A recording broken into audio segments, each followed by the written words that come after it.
Welcome back once again to the number one source for information, education, inspiration on the most underrated career opportunity in business. Today, you should get a license. This is the podcast edition. And today we have someone who is very, very special coming on. She is the founder or co-founder of Society of Black Agents based in Atlanta. She is a seasoned professional in the financial services and insurance industry as well as a coach, to others, just a positive spirit, really loves to help people to get their money and their minds right. I want to welcome to the platform, the one, the only Miss Shinyere Shay Norman. Shay, how you doing? I'm doing great. Thank you so much. And you pronounce my name wonderfully. Thank you. Thank you.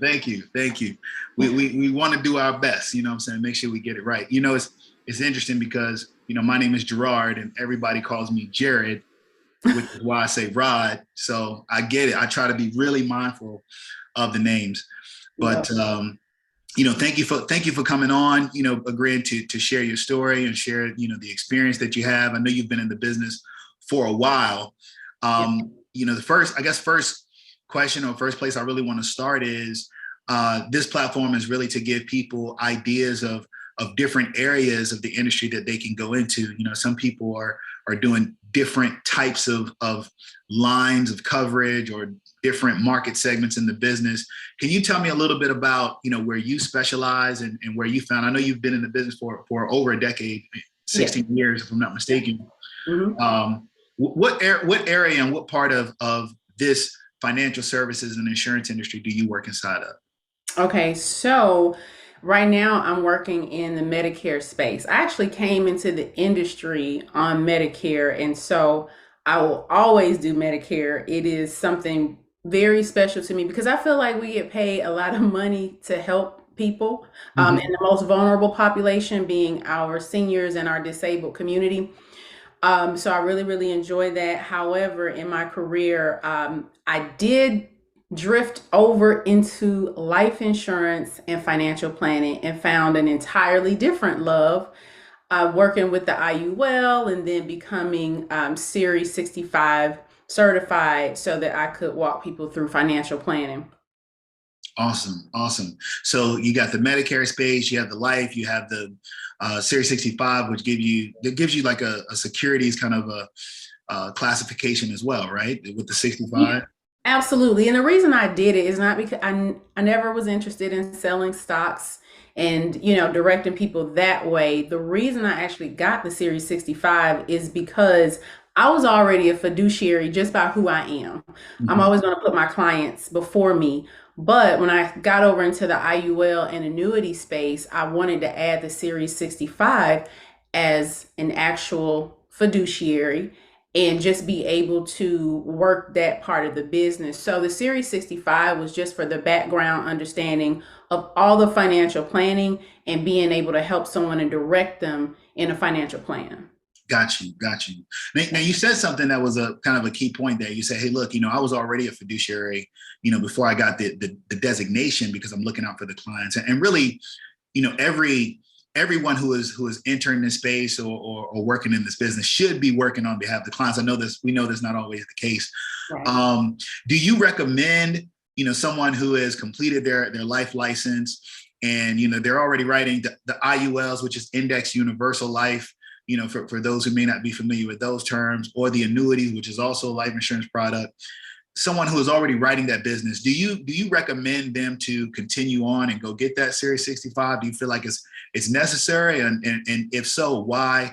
And then why did you you said why you decided, why would someone, consider going to take that extra step? If you really want to take care of your clients and have them long term and have them generation after generation, I think that designation is the right step. I know I'm not like a lot of people that I meet in this industry where they may be salespeople that came from car sales or from, alarm sales, and they're just sellers. Those folks may not care too much about going that extra step. But for anybody who wants to go deep in this and be able to literally grow their business, large part based on referrals, like, hey, go to her, she's going to take care of you. That's the reason that I did it. So I think it's a great addition to the life and health license for those reasons. Just more credibility Yeah, and then that deeper understanding. Because when you get into index universal life and variable life and annuities, when you get into all that, it's one thing to get training from all these different uplines. It's a different thing to like bring it all together and mhm. understand the entire financial picture and then make sure you're doing the right thing for the client. Absolutely, absolutely.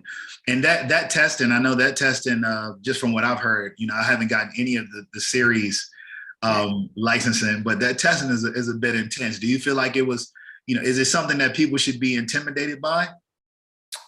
It is something that people should know you have to be focused for. I already knew where I wanted to go with it. So once I started studying for it, first of all, it intrigued the heck out of me. I didn't grow up understanding money in a way that I now do. I mean, I'm so grateful for that extra layer of understanding. So for me, I didn't look at it as, oh my gosh, this is so grueling, or well, let me take that back. It was grueling, but I didn't look at it like, oh my gosh, I'm so intimidated. It was just like, I already knew this was the next step. So do what you got to do. Blocked everybody out, was super focused, studied long hours, took breaks, and just knocked it out. Nice, nice. Okay. Going so you said, hey, look, I knew this was the objective kind of going in the door. I Yeah. wanted to take it to another level to excel in my craft. Um, let's go back because you also mentioned, just kind of, growing up and really kind of having that focus from a young age. So take me back, to a 9, 10-year-old Shay Norman. What were you aspiring to be around that time? Or did you already know that you were going to be in this industry? I did not. I'll tell you something funny. So I was so gone off the Cosby Show. Okay. I remember it was so funny. I used to get ready for the Cosby Show. I would like wash my hands, make sure I had my snack, and this was just like my show, right? So I actually thought I was going to be an attorney. I went to Morris Brown to obtain my political science degree, did that. And I was literally taking the LSAT for the second time, just looking for that median score. Yeah, And I literally was sitting there with a United Healthcare shirt on. I had already started working in the Medicare space. And the thing is, from that 9-year-old, 10-year-old shade, something that was ingrained in myself and my sisters, like air, is service for our people, service for the community, and just a love for human beings, period. I love people. Like, we're so multifaceted and so awesome. I'm a people watcher. I mean, it's it's really powerful when you tap into who you are and then you look at everyone else kind of like satellites. Like, I know Rod is, deep and dope and all of that because I know I am. right. So I've always been about people like that. And so I felt like I would go into law based on being service oriented.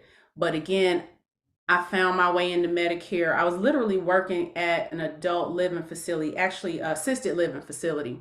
Okay. And one of my church members said, you would probably really be great at working with seniors. My brother just started an insurance company. And this was right when Medicare Advantage really started. So that's how I fell over into it. But I do want to go back to my upbringing. Yeah, please. So my parents, Hekima and Tamu Kenyama, they're actually very, very much revolutionaries, very, very much race first people. Hmm. And so I grew up in a very loving, um, Afrocentric, if you will. And I guess back in the day, we used to call it conscious, but it actually meant something a little bit different in the way, it's trending right now, right? Right, So right, I right, grew up right. in the conscious community in Atlanta. It was conscious before it was woke, right? Yeah, Right. yeah, yeah. And Woke has been kind of appropriated, if so to speak. I don't know. kinda, so to speak, yeah. Yeah, I agree. I agree. But the thing about it is I always like nice things. I Yeah. always love nice things. And my mother would, when we went shopping, I wanted everybody to dress up. So I had this service oriented, grassroots community thing about me. But then I also was like, but wait now, I want to get to the money too. Yeah, absolutely. You know, how do I do that? My parents were both college graduates. We never went without. Um, but it just, even the credit conversation really didn't trickle down to myself and my sister right over me. We just kind of missed it and made a bunch of mistakes in our 20s. And so, again, I'm really grateful for this career, but it was also a yearning for me. Like, I needed to know, I needed to learn. Yeah. Yeah. But everything I do now, like I said, is all still geared around service. That's why I needed to go to the next level as far as my designation goes.